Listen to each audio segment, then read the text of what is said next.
Salam kerahiman. Hari ini 17 Oktober.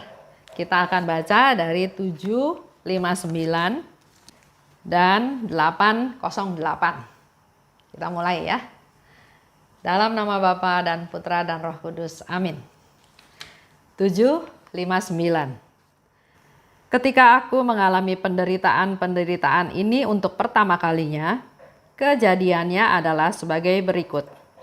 Pada suatu hari, sesudah Kaul setahun, dalam doa, aku melihat cahaya yang sangat terang, dan dari cahaya itu keluar sinar-sinar yang sepenuhnya menyelubungi aku.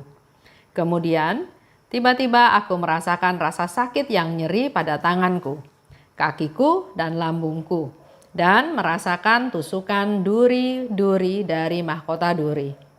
Aku mengalami penderitaan ini dalam misa kudus pada hari Jumat. Tetapi ini hanya berlangsung singkat. Penderitaan ini terulang pada beberapa hari Jumat, dan kemudian aku tidak mengalami suatu penderitaan pun sampai sekarang, yakni sampai akhir September tahun ini. Dalam kaitan dengan penyakitku yang sekarang, aku merasakan diriku tertusuk-tusuk dengan penderitaan yang sama dalam misa kudus pada suatu hari Jumat.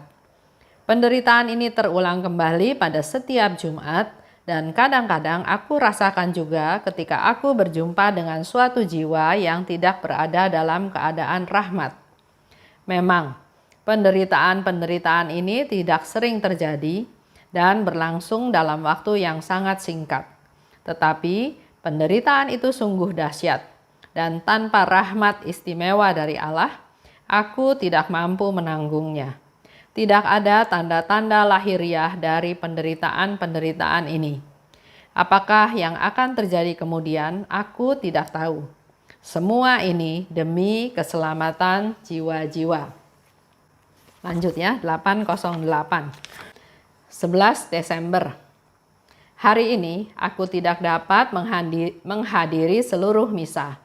Aku hanya hadir pada bagian-bagian yang paling penting, dan sesudah menyambut komuni kudus, aku langsung kembali ke pengasinganku. Tiba-tiba kehadiran Allah menyelimuti aku, dan pada saat yang sama, dalam waktu yang sangat singkat, aku merasakan sengsara Tuhan. Pada saat itu, aku memperoleh pengetahuan yang lebih mendalam tentang karya kerahiman. 759. Jadi di sini Suster Faustina cerita, sebetulnya pengalaman penderitaan ini untuk pertama kalinya itu dialami atau dirasakan kalau Bapak Ibu lihat di diary nomor 46, ya. Jadi pengalaman penderitaan stigmata rohani ini dia awalnya mengalami, bisa dibaca di nomor 46. Dia merasakan sengsara Tuhan Yesus di dalam tubuhnya. Nggak bisa dilihat oleh orang lain ya, stigmata rohani. Tapi aku bersuka cita karenanya, sebab Yesus menghendaki demikian. Jadi penderitaan yang dia alami itu bukan dia hindari atau bukan dia komplain, tapi dia sukacita karena Tuhan Yesus menghendaki demikian. Penderitaan tersebut mengobarkan jiwaku dengan cinta akan Allah, akan jiwa-jiwa yang kekal.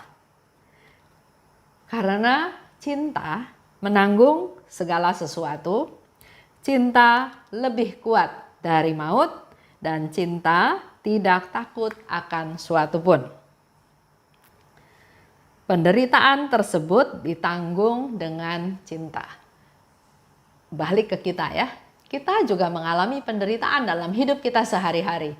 Baik yang sudah mengalami penderitaan, atau yang sedang menderita, atau besok-besok kita mungkin juga akan mengalami penderitaan. Faktanya ada penderitaan. Nah, apa yang harus kita sikapi penderitaan tersebut? Marah, menghindar, cari kambing hitam, cari penyebab penderitaan tersebut, atau apa? Hari ini Suster Faustina katakan, Semua penderitaan itu ditanggung dengan cinta. Karena dikatakan, aku bersukacita sebab Yesus menghendaki demikian.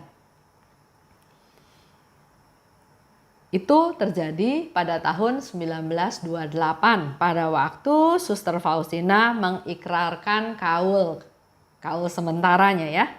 Setelah satu periode dia mengucapkan kaul sementaranya pada tahun 1928. Dia atau kita sering berpikir itu masih masa kaul sementara, jadi belum benar-benar jadi biarawati ya. Tapi dia sudah mengalami hal tersebut. Kalau saya pikir mungkin itu bagian daripada yang harus dialami oleh Suster Faustina untuk diuji kesetiaannya. Benar setia enggak ya untuk menjadi seorang biarawati? Yang kedua, kejadiannya ya. Yang kedua, penderitaan yang dialami oleh Suster Faustina itu setelah kaul. Setelah kaul ada komitmen ya, jadi sudah lebih komit, maka Tuhan juga lebih leluasa untuk memakai Suster Faustina sebagai alatnya. Kejadiannya ya, ceritanya ini ya. Di dalam doa, Suster Faustina melihat cahaya. Dengan sinar-sinarnya menyelubungi Suster Faustina. Tiba-tiba dia merasa nyeri pada tangannya, pada kakinya, pada lambungnya, dan juga tusukan-tusukan duri dari mahkota duri. Pasti di kepalanya ya. Hal itu dialami pada Misa Kudus pada hari Jumat. Dan penderitaan itu berlangsung singkat, tapi begitu sangat menderita. Dan kejadian itu terulang lagi katanya ya, dengan penderitaan yang sama dalam Misa Kudus pada hari Jumat. Kadang-kadang dia juga merasakan penderitaan yang sama kalau dia bertemu dengan jiwa yang tidak dalam keadaan rahmat. Artinya kalau ada orang yang berdosa, yang tidak dalam keadaan rahmat, sebetulnya hal itu juga menyakiti Yesus. Yesus menderita karena ulah orang tersebut. Jadi kalau kita ya, kalau kita melakukan sesuatu yang salah, yang berdosa, tidak dalam keadaan rahmat, sebetulnya kita sedang menambah penderitaannya Yesus. Karena Suster Faustina katakan, dia nggak lagi merasakan sakit apa-apa, tapi kalau ketemu dengan jiwa yang tidak dalam keadaan rahmat, tiba-tiba dia merasakan penderitaan tersebut. Kita juga bisa bayangkan bagaimana Yesus menderita karena kita manusia berdosa, melakukan dosa itu lagi tanpa sadar, tanpa pertobatan, melakukan terus. Dikatakan oleh Suster Faustina, penderitaan tersebut sungguh dahsyat. Dan kalau tanpa rahmat yang istimewa dari Allah, aku tidak mampu menanggungnya. Buat Bapak Ibu juga yang sedang mengalami penderitaan, jangan takut, jangan ragu datang pada Tuhan. Seperti Suster Faustina juga katakan, saya nggak mungkin bisa nanggung kalau tidak ada rahmat istimewa dari Tuhan. Artinya kita minta kekuatan dari Tuhan, minta rahmat istimewa dari Tuhan, supaya kita bisa mengatasi penderitaan yang sedang kita alami. Tidak ada tanda-tanda lahiriah dari penderitaan ini. Semuanya demi keselamatan jiwa. Jadi dia menderita, dia enggak berdaya, dia merasakan luka di tangannya, di kakinya, di lambungnya, di kepalanya, tapi enggak kelihatan oleh orang lain. Sehingga ada banyak omongan miring tentang Suster Faustina. Dia malas, makanya pura-pura sakit. Dia sinting. Nggak mungkin Tuhan Yesus pakai dia sebagai alatnya dan seterusnya ya. Itu yang dialami oleh Suster Faustina. Lanjut di 808. Di sana dikatakan dia juga ikut misa, tapi nggak full karena dia sedang sakit. Setelah komuni, dia kembali ke pengasinganku katanya ya, ke kamarnya ya, karena waktu itu ada di rumah sakit. Tiba-tiba kehadiran Allah menyelimuti aku dan aku merasakan sengsara Tuhan. Di cerita yang lain, kalau kita mengalami Tuhan, mengalami hadirat Tuhan, mengalami kehadiran Tuhan, kita merasa bahagia, merasa sukacita, merasa damai, merasa dipeluk, merasa dilindungi, merasa badan kita hangat, banyak ya yang kita rasakan. Tapi di sini Suster Faustina juga mau sharing bahwa dia merasakan kehadiran Allah, tapi sekaligus aku merasakan sengsara Tuhan. Dikatakan oleh Suster Faustina ya tadi di depan juga bahwa dengan dia menderita dia bersukacita karena itu yang dikehendaki oleh Yesus. Jadi sekarang mindset kita semua harus berubah. Kalau kita menderita bukan karena kita sial, bukan karena kita bodoh, bukan karena kita gagal, bukan karena Tuhan gak sayang sama kita. Tapi Suster Faustina memberikan satu konfirmasi bahwa memang Yesus menghendaki demikian. Maka yang harus dilakukan adalah kita menerimanya, tapi sekaligus minta rahmat istimewa supaya kuat menanggung penderitaan tersebut. Melalui hal tersebut dikatakan oleh Suster Faustina, aku memperoleh pengetahuan yang lebih mendalam tentang karya kerahiman. Melalui penderitaan yang dia alami, melalui dia merasakan sengsara Tuhan, dia memperoleh pengetahuan yang lebih mendalam tentang karya kerahiman. Tadi dikatakan tiba-tiba dia merasakan kehadiran Allah. Allah hadir, tapi malah dia merasakan sengsara Tuhan. Berarti tidak ada kedamaian, tidak ada kenyamanan, tidak ada sukacita ya. Yang ada malah merasakan penderitaan Tuhan. Tapi positifnya adalah aku memperoleh pengetahuan dari enggak tahu menjadi tahu.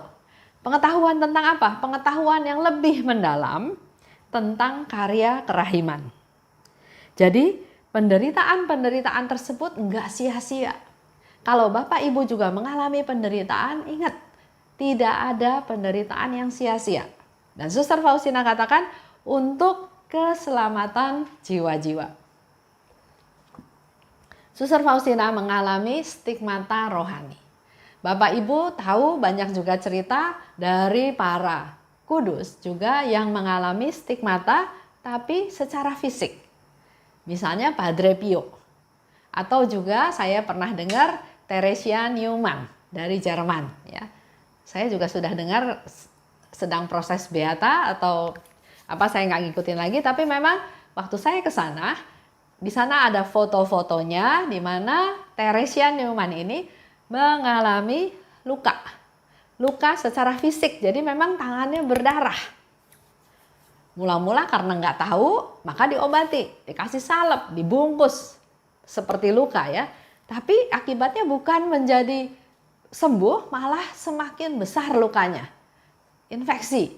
Jadi akhirnya didiamkan malah jadi sembuh. Dan memang dia mengalami stigmata tersebut pada setiap hari Jumat. Jadi kalau hari Jumat dia pergi ke perayaan Ekaristi, dia karena saking sakitnya, nggak tahan-nahan sakitnya, maka dia biasanya diikat di kursi. Kursi itu ada di balik altar. Kalau Bapak Ibu nanti ke sana, kursinya masih ada sampai sekarang. Di situ dia diikat, bukan diikat disiksa, tapi karena untuk bisa diam menahan rasa sakitnya karena dia sungguh-sungguh merasakan penderitaan yang luar biasa. Setiap hari Jumat dia juga mengalami hal tersebut dan yang luar biasa lagi bicara tentang komuni ya. Dia tidak bisa makan apa-apa. Awalnya dia hanya bisa minum dan menerima tubuh Kristus, hosti. Lama-kelamaan minum pun dia udah nggak bisa. Dia hidup puluhan tahun hanya mengandalkan Hosti Kudus. Itu juga satu mujizat, satu yang luar biasa, karena nggak mungkin orang bisa hidup hanya dari roti yang tidak beragi yang sekecil itu. Tapi setelah diperiksa sama dokter, diperiksa segala macam, memang dia nggak makan yang lain. Dia tetap hidup hanya melalui hosti. Jadi hosti itu memang betul-betul makanan yang diberikan oleh Tuhan. Inilah dagingku. Minuman, inilah darahku. Yang diberikan oleh Yesus kepada kita supaya kita tetap hidup. Ya, itu luar biasa tentang mujizat Ekaristi, mujizat dari Komuni Kudus. Bukan hanya sekedar roti. Jadi mari Bapak Ibu kita juga sungguh-sungguh mempersiapkan diri menghormati tubuh Tuhan yang mau kita sambut. Bukan sekedar benda mati. Itu aja untuk hari ini. Kita tutup ya dengan doa.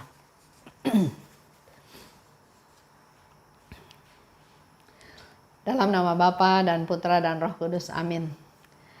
Allah Bapa yang Maha Baik, tak henti-hentinya kami bersyukur dan berterima kasih kepadamu karena begitu banyak konfirmasi kejadian yang Engkau berikan kepada kami melalui Suster Faustina. Melalui perayaan komuni, melalui Ekaristi Kudus, Engkau hadir. Engkau memberikan tubuh dan darah-Mu untuk kehidupan kami. Seperti yang dialami oleh Suster Faustina, dia mengalami sengsara-Mu, dia mengalami penderitaan, dan itu semua untuk keselamatan jiwa-jiwa. Oleh sebab itu, Bapak, urapi kami yang masih berjuang di dunia ini, yang masih jatuh bangun dengan segala macam permasalahan, situasi, keadaan yang kami hadapi. Kami mohon rahmat-Mu, kami mohon belas kasih-Mu, agar Engkau terus melimpahkan kekuatan kepada kami, agar kami tetap setia kepadamu, tetap mengandalkan Engkau dalam seluruh kehidupan kami, dalam aktivitas kami. Dan kalau suatu hari kami harus menderita, kami juga mau belajar dari Suster Faustina bahwa menderita itu mendatangkan suatu sukacita karena Yesus menghendaki demikian.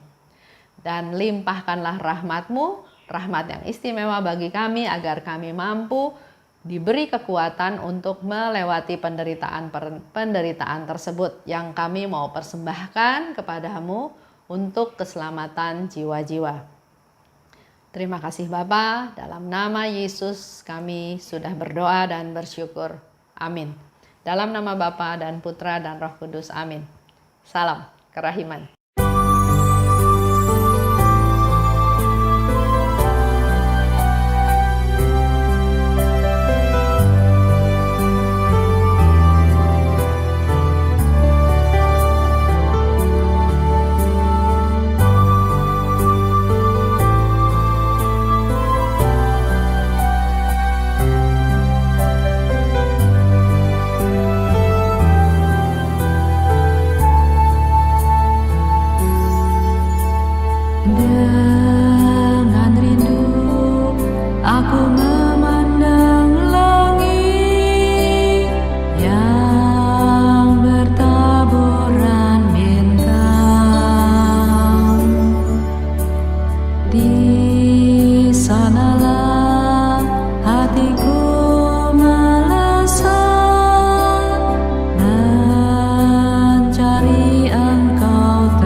dan